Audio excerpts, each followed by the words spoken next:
Good morning. This is Shri here, and here to provide you a quick analysis of the round of 64. The round of 32 is set. We had some exciting contests, the 32 contests that happened, forgetting the first four ones here. But usually, this tournament is known for a lot of Cinderella stories with Yale, with Loyola, St. Peter's, and we've talked about all these things even during the preview of the tournament. And when I look at what shaped so far, it's not been um, yet. You have not seen that story yet. Maybe if a Mcneese State or a Drake goes into like an Elite Eight or a Sweet 16, that's when you kind of see that Cinderella slippers fitting in. But at this point of time, the tournament so far has lived up to the chalk. I usually don't count like eight, nine, nine winning over an eight as an upset, but the teams are evenly matched in that seeding. But quickly, let's dissect the round of 64. The big upsets I did mention were Mcneese State taking down an ACC team in Clemson.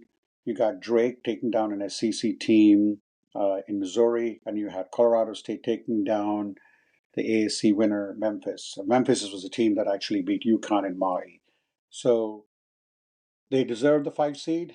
However, they did come up short against a lot of these teams. Mcneese State, again, they have been in the news lately.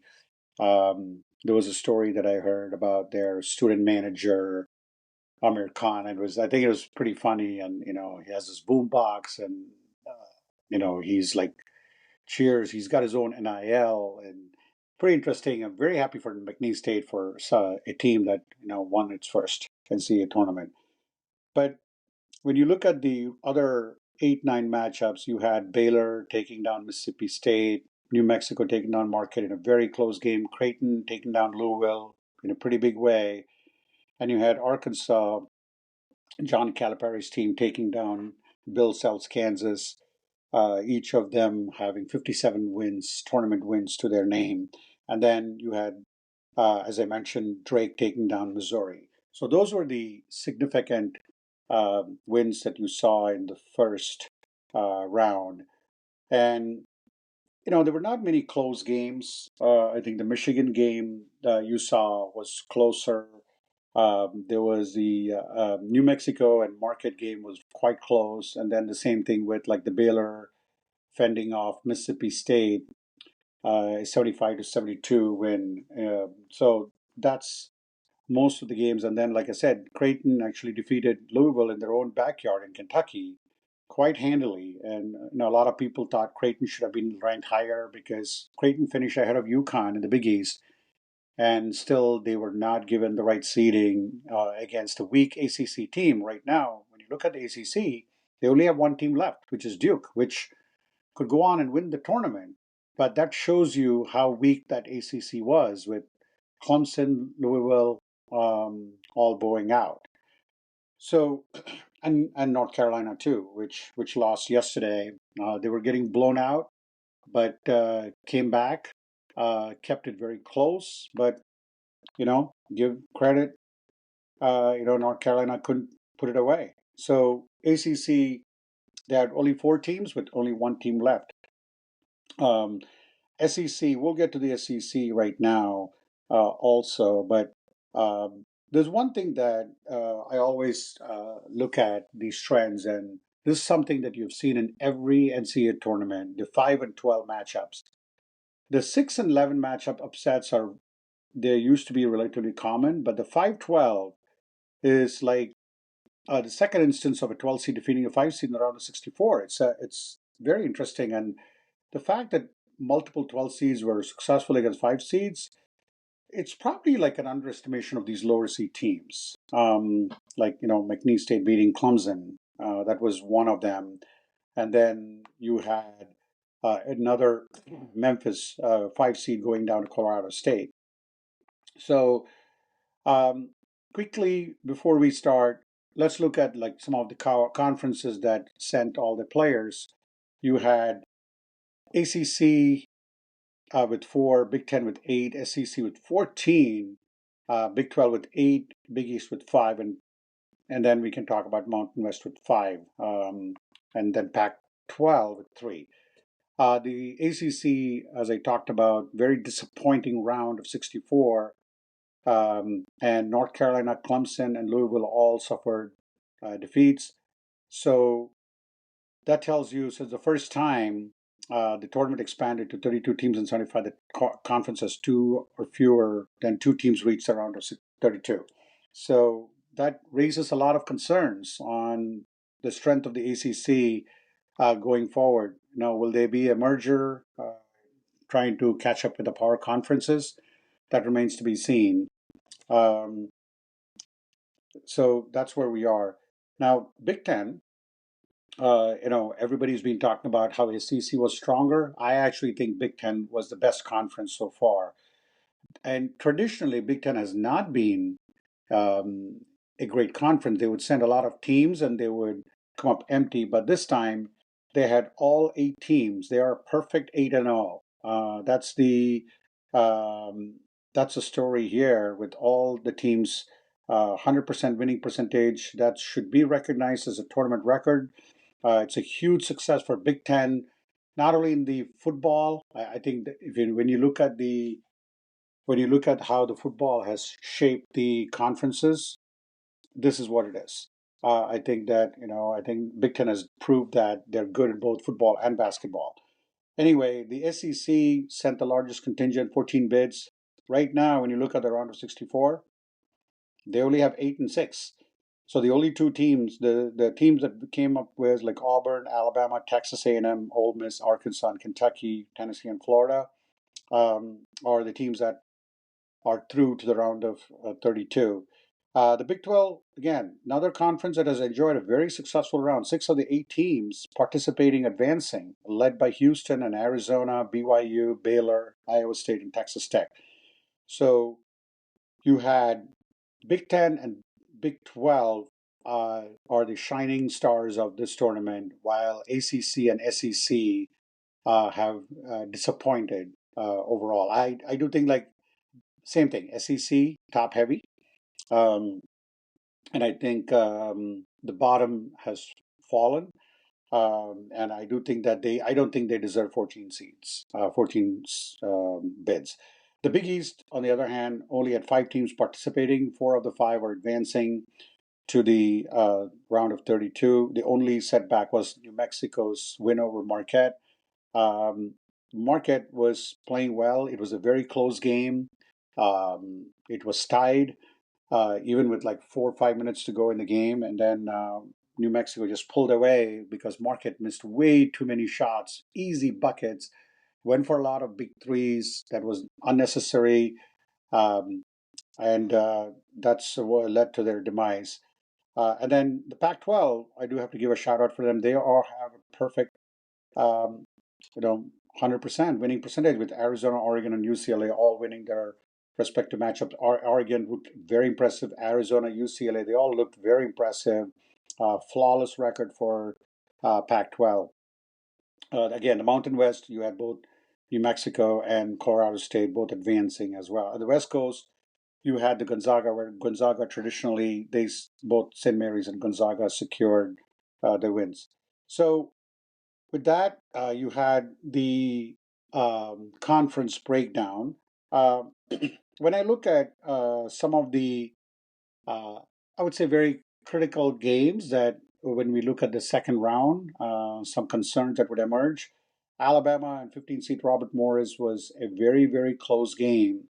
Um, Even Robert Morris actually led in the second half, but Alabama was able to rally back and win. Um, Wins of Colorado State and New Mexico. Again, there's another interesting stat. Both son and father winning. Pitino, son also coaching the Lobos. They both won their first round matchups. This seems to be the first time that has happened. So, kudos to them. Again, St. John's, coming back to the Pitino, St. John's started very slow, but they picked up the pace and then won by 30. RG Lewis, what a player he is. He was the outstanding player in the Big East. Hit like 5 threes again in St. John's win. And very interesting, sets up a very interesting matchup for UCLA and St. John's. So Mick Cronin going against Rick Pitino in the round of 32. Um, and as for my alma mater, UConn, they battled uh, against Oklahoma. Think about as a redemption of a Fiesta Bowl defeat against the Sooners. But Oklahoma played very well. They briefly led in the second half, which that itself is an amazing stat because UConn has actually led in 11 or 12 of their NCAA victories. So this goes to UConn is now 13 in a row they have won in the NCAA tournament, which is the third best from a percentage standpoint. They now have to face Florida, which is a perennial favorite. The only other team, or the last team, to have won back-to-back championships. So it's very, very ironic that UConn and Florida get to face each other in the round of 32. I watched Florida yesterday. They looked just unbelievable. I mean, this is going to be a very difficult uphill task for UConn, but as Hurley did say, everybody counted us out against Oklahoma. They're going to count us out. The line is about 8.5. I thought it was going to be double digits. I was proven wrong in that instance. But UConn definitely, their defense actually came up big yesterday, and then Alex Caravan played out of his mind both on both ends of the floor. When you have a Liam McNeely, and we'll talk about his stock going in. I mean, I don't know if he's NBA ready at this point, honestly. I mean, when he started the season, it seemed that he was trending in the right direction.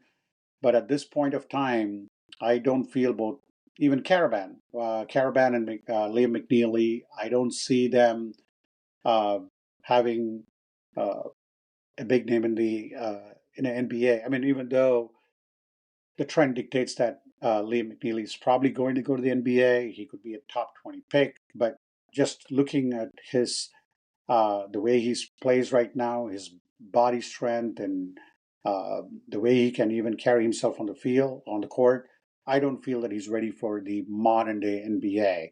I mean, when you look at the other players for UConn that have gone on to the NBA, like Steph Castle, who making his mark there, becoming the rookie of the year, or even like a Klingon, they're playing really out of their mind in the NBA, and or they're giving significant minutes in the NBA.